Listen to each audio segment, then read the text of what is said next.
Ladies and gentlemen, welcome. My name is Josh Strife Hayes, and this is a beginner's guide to the Vengeance Demon Hunter. This video is designed for people who have just started learning the Vengeance Demon Hunter, or people curious about how it works. In this video guide, I'm going to fully explain what a Vengeance Demon Hunter is, what we can do, and when we should do it. I'm not going to explain exactly how to run every dungeon or raid in the game, but I am going to explain how our various abilities work, and how and when you should use them. By having a basic understanding of the class and theory behind its gameplay mechanics, you'll be able to master it much faster. There are many resources online which will give you the optimum skill rotation or perfect build, but while they may be great at telling you the what, they often miss out the why. Why should you do this? Why is it the best? That's an area I'll focus on toward the end of this video. World of Warcraft is an online game and is constantly receiving updates and patches. Because of this, information in this guide may become outdated quickly. For this reason, I won't be talking about items or locations as these will change. I'll be focusing on class mechanics. Before you can start leveling a Demon Hunter, you'll need to level any other class up to level 70. This is because, like the Death Knight, the Demon Hunter is a hero class and starts at a much higher level. You will only be able to make a Demon Hunter character on a server if you already have a level 70 character on that server. When you make a Demon Hunter, you'll be limited to either of the elf races. Demon Hunters wear leather armor and can use one-handed swords, axes, fist weapons, and the amazingly cool war glaives. Remember, you can only have one Demon Hunter per server. When you first make a Demon Hunter, you'll need to play through the intro quest. This is a relatively long quest chain based on the Legion expansion. It will introduce you to the abilities slowly and provide a simple and safe training ground to get used to the unique movement. Once you've managed to finish it, you'll be transported to Azeroth. Don't worry about optimizing or following any guides during this intro quest, just play around and have fun. But why play a Vengeance Demon Hunter? Well, your reasons for playing any class are up to you, but here are mine. I love mobility. I like being able to jump around the battlefield, flanking my enemies, jumping away from danger, or rushing into battle. I want speed and the ability to outmaneuver my foe. I also like being hard to kill, either having high HP or lots of self-healing, so I can stand alone against armies of enemies. And finally, I want crazy fast combat. The idea of sitting still throwing spells bores me.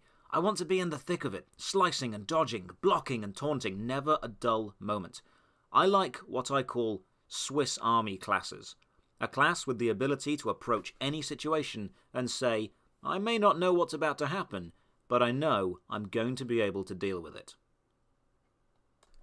That's a pretty specific request to fill.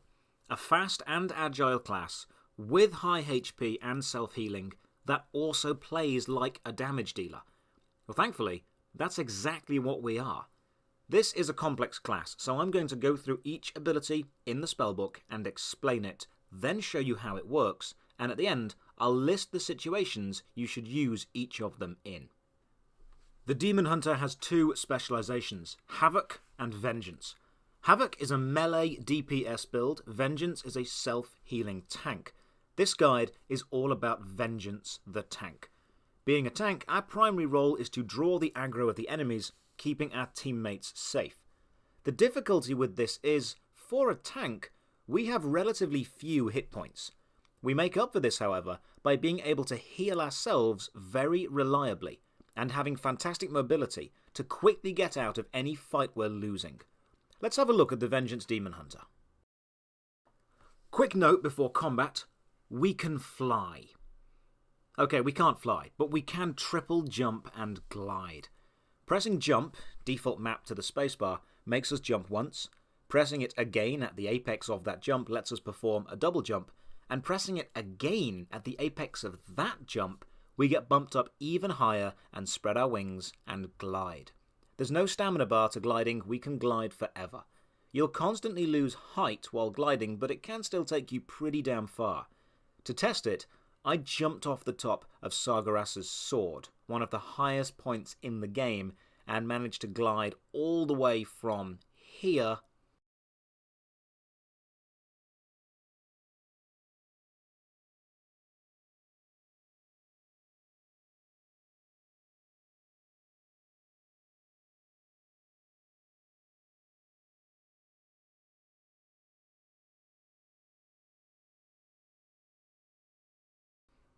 to here.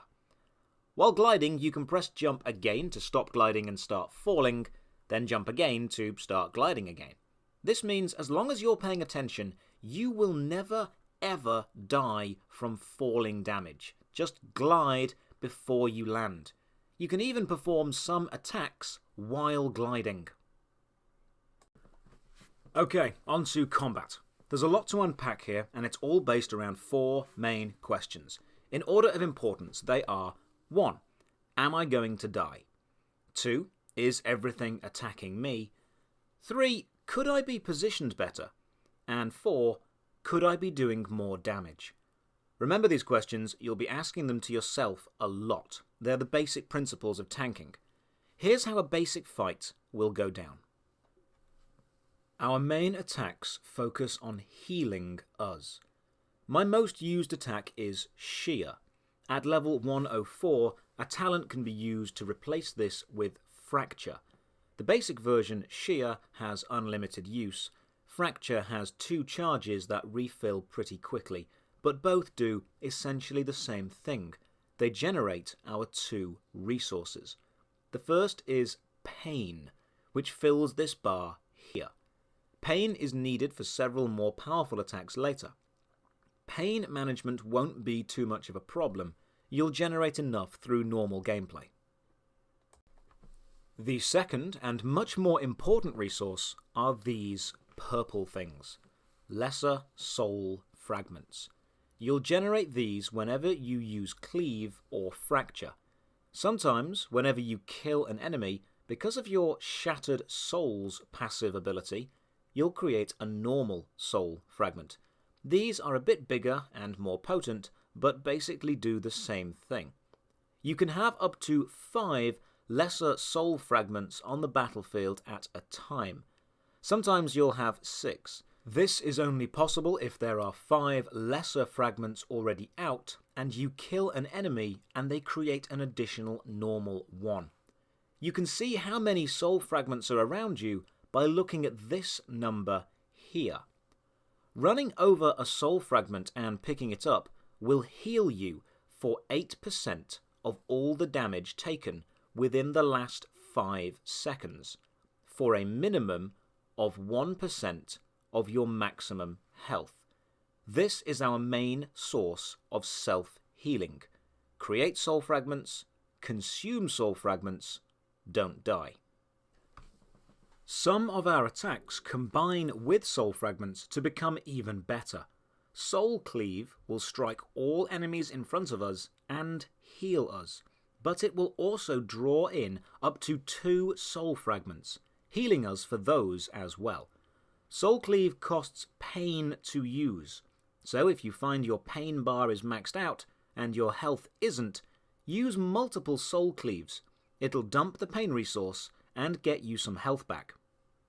The most powerful way we can use our soul fragments, though, is the level 108 ability Spirit Bomb. Spirit Bomb costs 30 pain to use, draws in all nearby soul fragments, and explodes outwards. We'll be healed for each fragment we draw in, and do more damage if we draw in 5, the maximum. You should only consider using Spirit Bomb if there are 4 or 5 soul fragments around you. Any less makes the damage output not really worth it. The explosion not only hurts all nearby enemies, but also gives them the debuff Frailty for 20 seconds. We will heal 10% of all damage we do to enemies with Frailty. This means the harder we hit, the more we get healed. To get into combat quickly, we have Infernal Strike, a long-range leap through the air which smashes down hard. It has 2 uses with a short cooldown and can be improved with the level 99 talent Abyssal Strike, which increases the range and decreases the cooldown, and the level 102 talent Flame Crash, which will cause us to create a Sigil of Flame wherever we land. A Sigil of Flame will explode after 2 seconds, causing instant damage to enemies, then additional burning fire damage over the next 8 seconds. While in a fight with multiple enemies, we have Immolation Aura. This surrounds us with green fire, instantly hurting all enemies near us, and then causing us to radiate fire for 8 seconds. This is a great attack for drawing the aggro of smaller mobs, as you'll hit enemies by just being near them. The level 100 talent Fallout gives Immolation Aura a chance to shatter lesser soul fragments from any enemies the initial burst hits. Next, we'll move on to damage mitigation. Damage mitigation needs to be carefully planned in World of Warcraft. As Vengeance Demon Hunters, we have several attacks that will vastly reduce the damage we take, but they only last for a short while, so we need to be aware of the battle and anticipate when we're about to take damage. Demon Spikes. This attack has 2 charges ready to use at any time, but a 19-second respawn timer for the charge. Each charge lasts for 6 seconds, which means even with a perfectly efficient rotation of use and cooldown, there will be times when this ability is not active. Demon Spikes increases your armor and parry chance significantly. Remember, you can only parry enemies you're facing, so make sure to position the enemy in front of you before using this. Your Mastery Fell Blood passive ability increases the armor bonus of Demon Spikes by 1% of your agility. It also boosts your attack power. Our best damage mitigation is also one of our best attacks, Fiery Brand. This powerful single target attack deals a large amount of damage to one enemy and reduces the damage that enemy deals to us by 40% for the next 8 seconds. While it can be tempting to start a fight with our most powerful attack, or use it to one-hit kill a smaller enemy, it's best saved for when the boss is about to unleash a devastating attack, and combine it with Demon Spikes to really maximize our damage mitigation. Fiery Brand has a 1-minute cooldown, so unfortunately can't be used too often. Next up is Crowd Control. If we're healing ourselves and reducing the damage we're taking, we're pretty stable. We now need to be controlling the battlefield. Our basic taunt is called Torment. It will instantly cause whichever enemy you're targeting to attack us, and increase the general threat we generate for the next 3 seconds. Use it to pull the boss off an overachieving DPS. We then have Throw Glaive. I'll open most fights with this. It's a ranged attack that not only generates very high threat at whatever we hit, it also bounces off the first enemy and hits 2 additional nearby enemies. This is ultra useful for grabbing the aggro of a whole mob, or killing low health flying enemies. Throw Glaive is an attack I use whenever I'm waiting for my other attacks to cool down or recharge. It hits multiple enemies, doesn't require me to be stood right next to whatever I want to hit, and generates enough threat to keep all the enemies on me. Consume Magic. I don't end up using this ability much, but it's nice to know that we have it. Consume Magic will remove 1 beneficial magical effect from the enemy and grant us some pain. If you're fighting a heavily buffed up boss or enemy player, it makes that fight a little bit easier to remove some of those buffs. Plus, pain generation is always nice. If you have too much pain, you can dump it into Cleave to heal yourself. Then, as with most classes, we have our Interrupt, called Disrupt. It quite simply stops the enemy casting a spell and locks them out of that specific school of magic for the next 3 seconds. If we're successful with our Interrupt, we'll also generate some pain. As Demon Hunters, we also have Spectral Sight. This is a cool effect that allows us to see heat and magical energy. It's used in some quests as a gimmick, and it's useful if you're going to PvP against hidden rogues, but we won't be needing it in dungeons. It is a cool effect though. We now come on to Sigils. These are large magical wards we can place on the floor. They each take 2 seconds to activate and then do various things. If you take the level 106 talent Concentrated Sigils, you'll lose the ability to decide where to place them, as they'll now just appear at your feet, but they will also last a little bit longer. I have this talent, as I'm normally in the middle of the battle, so it suits me anyway. The Sigil of Flame explodes and does damage. If you remember, we actually created one of these with our Abyssal Strike jump attack. The Sigil of Silence silences all enemies in it for 8 seconds, useful for dealing with spellcasters. And the Sigil of Misery causes all enemies in it to cower in fear and be disorientated for 22 seconds. Doesn't work on most elite and almost all boss enemies, but is great for making small, swarming mobs easier. We also have Imprison, which traps a demon, beast or humanoid for 1 minute. Unfortunately, damage will cancel this effect, so its uses are limited. Great for holding other players or controlling one distant enemy, but in the chaos of a battle, you won't be using this much. Then we come to our panic button, Metamorphosis. Metamorphosis transforms us into a hulking demon. It only lasts for 15 seconds, however, and has a 3-minute cooldown, so it's best saved for those moments of, oh crap, I'm about to die. While a demon, our current and maximum health and armor are both vastly increased and will constantly generate pain.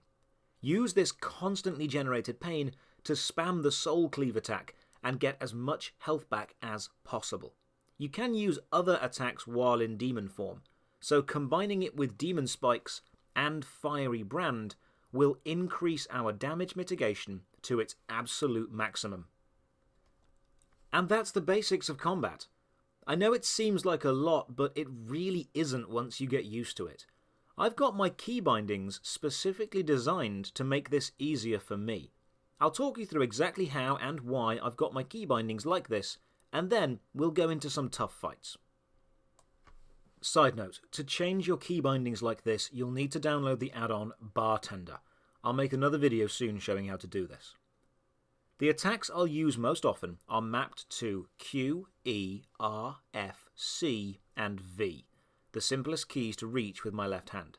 These are the attacks I'll use if everything is going well, I'm healed up, enemies are attacking me, and my positioning is good. Leaping around, generating soul fragments, using soul fragments, pulling the aggro, mitigating damage, and keeping my immolation aura on. The line above are exactly the same keyboard keys, except now I'm holding down Shift with my little finger. If I start holding Shift, it generally means I'm changing something about the battle. I either don't like the aggro situation, or I want to stop something. Fiery Brand, the single target large mitigation, is here for heavy boss attacks. Throw Glaive to grab faraway mobs. Consume Magic to get rid of irritating enemy buffs.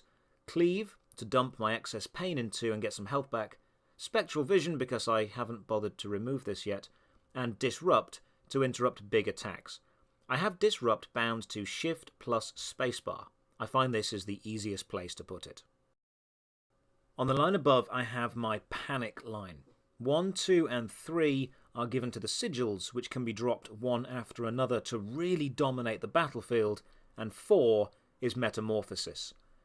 E is the most common key I'll be pressing, and 4 is just above it, a perfect place for a panic button. Finally, before we go and fight something, the last talent I have taken is Last Resort. This is a level 110 talent, and basically saves me if I die. It can only activate once every 8 minutes, so don't rely on it. But if I do die, I will be instantly returned to 30% health and come back in Metamorphosis demon form. It's a useful talent if the panic button fails to keep me alive. Now you know the tools you as a Vengeance Demon Hunter have at your disposal, we can go back and answer those 4 tank questions. Number 1, am I going to die? If yes, use Shear or Fracture to generate soul fragments, then Spirit Bomb to draw them in and heal yourself, inflicting nearby enemies with frailty, then hit all those enemies hard to get even more health back.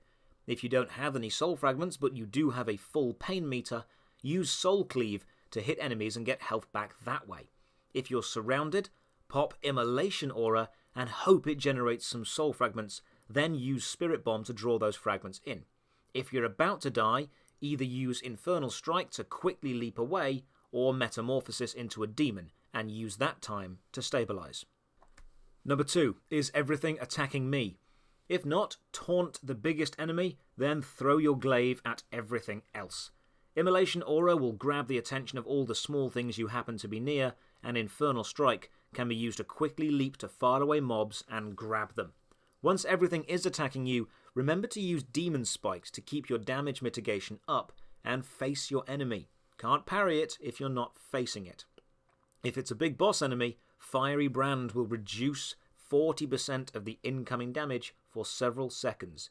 Use it at the right time to save your life. Number 3, could I be positioned better? As a tank, it's your job to get hit and not die, but also to make it easy for your party to kill the enemy. Your DPS will do more damage if they're attacking the enemy from behind, so when you've grabbed the aggro on everything, make the enemy face away from the DPS. Number 4, could I be doing more damage? Remember, the majority of your self-healing comes from your own damage. You may be a tank, but you need to play like a damage dealer. Fracture the soul fragments, Spirit Bomb whenever there are 4 or more. Dump all your pain into Cleave, Immolation Aura, drop the Sigils, Infernal Leap wherever you can, Glaive throw at distant enemies. Be a whirling dervish of death, and you'll find that your health very rarely drops. And that's the basics of the Vengeance Demon Hunter. You're a damage-dealing, high-flying, self-healing tank that plays like a melee DPS. There's much more to learn, but you'll discover that yourself. Now you've watched the video, in the immortal words of Illidan, you are prepared. Thanks for watching. I'm Josh Strife Hayes. You can find me on Twitch at twitch.tv/Josh Strife Hayes, or in-game on the Doomhammer European server with the character Josh Strife. We also have a Discord which is linked often in the Twitch chat. And to finish off, Lok'Tar Ogar, brothers. Lok'Tar Ogar.